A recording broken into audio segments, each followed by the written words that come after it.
اب ہونے والا کیا ہے؟ اب جو ہونے والا ہے، نمبر ایک، فوری طور پر تیسری عالمگیر جنگ جو سر پر کھڑی ہوئی ہے، آرمگیڈون جسے وہ کہتے ہیں بائبل کی اصطلاح میں، اور الملحمۃ الکبریٰ یا الملحمۃ العظمیٰ یہ حدیث کے اندر کہا گیا ہے۔ متفق گردید رائے بو علی بارائے من، انجیل کی آخری کتاب ریولیشنز آف جان، اس میں آرمگیڈون، اگر ڈکشنری میں دیکھیں گے تو آپ کو معنی ملیں گے آرمگیڈون کے، a very big war which will be fought between the forces of evil and good before the end of this world۔ اور اسی کا ذکر حضور نے کیا، بہت بڑی جنگ ہوگی، بہت بڑی جنگ ہوگی، مڈل ایسٹ اس کا میدان بنے گا، اور اس جنگ کے اندر عربوں کا شدید نقصان ہوگا، شدید نقصان ہوگا، شدید نقصان ہوگا، تہس نہس ہوگی۔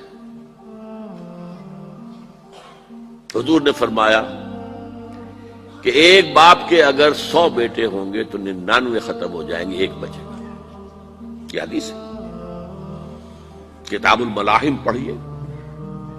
یہ ملاحم کسے کہتے ہیں؟ لحم، گوشت کو کہتے ہیں۔ جنگوں میں کیا ہوتا ہے؟ گوشت کے ٹکڑے اڑتے ہیں نا، اسی طرح ملحم کہتے ہیں عرب، سعودی عرب میں آپ نے دیکھا ہوگا قصائی کی دکان جو ملحم ہے، گوشت لحم جہاں پر کاٹ کاٹ کے بیچا جاتا ہے، ملحم۔ تو ملحمہ جنگ کو کہتے ہیں، ملاحم اس کی جمع ہے۔ الملحمۃ العظمیٰ، الملحمۃ الکبریٰ، یہ دو الفاظ حدیث میں آئے۔ عربوں پر یہ عذاب کیوں آئے گا؟ سمجھ لیجئے کہ امت مسلمہ اگرچہ پوری مجرم ہے، اس وقت پوری دنیا میں کسی ایک ملک کے اندر بھی اسلام کا نظام قائم نہیں ہے، اور اسی لیے ضربت علیہم الذلۃ والمسکنۃ وباؤوا بغضب من اللہ، آج ہم اس عذاب میں مبتلا ہیں۔ میری کتاب موجود ہے اس پر، سابق اور موجودہ مسلمان امتوں کا ماضی، حال اور مستقبل ہے۔ آج کیوں ذلیل کہ کل تک نہ تھی پسند گستاخی فرشتہ ہماری جناب نے، اس کا جواب یہ کیے ہیں۔ ان میں سب سے بڑے مجرم عرب ہیں، جن کا جتنا اونچا رتبہ ہوتا ہے اتنا ہی پھر ان کی جرم کی سزا بھی سخت ہوتی ہے۔ ازواج مطہرات سے کہہ دیا گیا تھا کہ تم کوئی غلط حرکت کرو گی تمہیں دوہری سزا ملے گی۔ تم محمد کے گھر میں رہتی ہو صلی اللہ علیہ وسلم۔ اسی طرح عربوں میں سے تھے حضور، رسول عربی، رسول ہاشمی، اور نمبر 2، ان کی مادری زبان میں اللہ کا کلام موجود ہے، انہیں اسے سمجھنے کے لیے کوئی مشقت اور محنت نہیں کرنی پڑتی۔ پھر بھی مغربی کولونیل کا بستر جیسے جیسے طے ہونا شروع ہوا اور عرب ممالک آزاد ہونے شروع ہوئے، کسی نے ماسکو کو قبلہ بنا لیا، کسی نے واشنگٹن، اسلام کو کسی نے اپنا قبلہ نہیں بنایا۔ میرے اپنے اندازے میں ہولوکاسٹ جو ہوا تھا پچھلی صدی میں، اس کو 10 سے ضرب دے دیجئے، اتنا بڑا ہولوکاسٹ مڈل ایسٹ میں ہوگا اس ملحمۃ العظمیٰ اور ملحمۃ الکبریٰ کے ذریعے سے۔ بہت برے دن آ رہے ہیں، بہت برے دن آ رہے ہیں، بہت برے دن آ رہے ہیں۔ البتہ اس کے بعد پانسا پلٹے گا۔ اس پانسا پلٹنے کی کیا وجہ ہوگی وہ بھی میں آپ کو بتا دوں۔ مسلمانوں کو دوبارہ فتح ہونی شروع ہوگی، مسلمان پہلے تو یہ سارے عرب ممالک نکل جائیں گے، گریٹر اسرائیل بن جائے گا گویا کہ عراق ہے، شام ہے، سعودی عرب میں وہ آ جائیں گے، مدینے کے قریب تک مدینے کے اندر داخل نہیں ہو سکیں گے، وہ اللہ کی طرف سے خاص پروٹیکشن اسے ہوگی، باقی وہ اپنا گریٹر اسرائیل بنا لے گا۔ پھر جو ہے there will be a reversal، اور اس ریورسل میں مسلمان دوبارہ ریگین کریں گے اپنے کھوئے ہوئے علاقوں کو۔ اس میں 3 واقعات کو ذہن میں رکھیے۔ پہلی بات وہ جو میں کہہ چکا ہوں کہ کسی نہ کسی ملک میں، کسی عجمی ملک میں، عربوں پر تو عذاب آ جائے گا، آخری عذاب آئے گا، عجمی مسلمان ملک میں نظری طور پر ایران بھی ہو سکتا ہے، افغانستان، پاکستان اور کسی درجے میں بھارت، وہاں بھی تو آخر 20 کروڑ مسلمان ہیں۔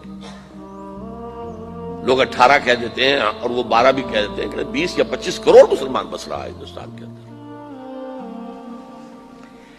بہرحال یہ جو دوبارہ پھر مسلمان جو ہیں ابھریں گے، اس میں پہلا سبب کیا ہوگا کہ کسی علاقے میں، عجمی مسلمان علاقے میں خلافت علی منہاج النبوہ قائم ہو جائے گی۔ میرے نزدیک پاکستان اور افغانستان،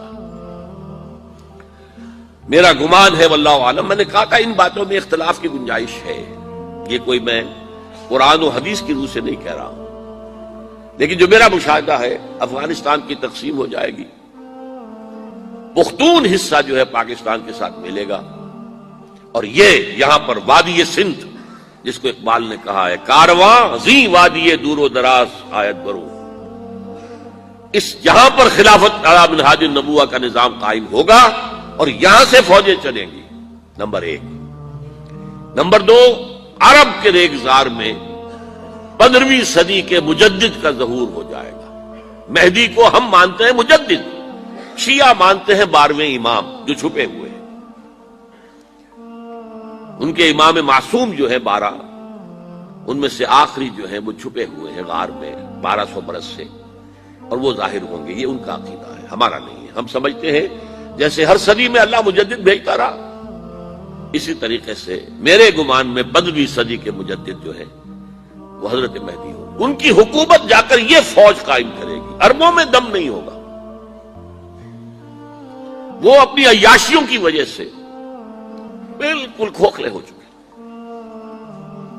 دولت کی فراوانی اور عیاشی۔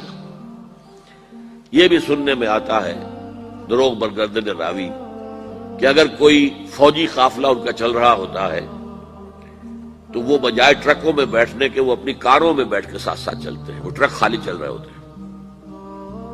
ٹرک کی سختی جو ہے، سخت سیٹ جو ہے برداشت کرنا ان کے بس کا روگ نہیں ہے۔ بہرحال یخرج ناس من المشرق یطیعون للمہدی، یعنی سلطان اس کی حکومت کو مستحکم کرے گا۔ پھر حضرت مہدی کی طرف سے شروع ہوگا معاملہ جہاد، اور یہ سارا جو ملک چھوٹ ہم مسلمانوں کے ہاتھ سے نکل گئے تھے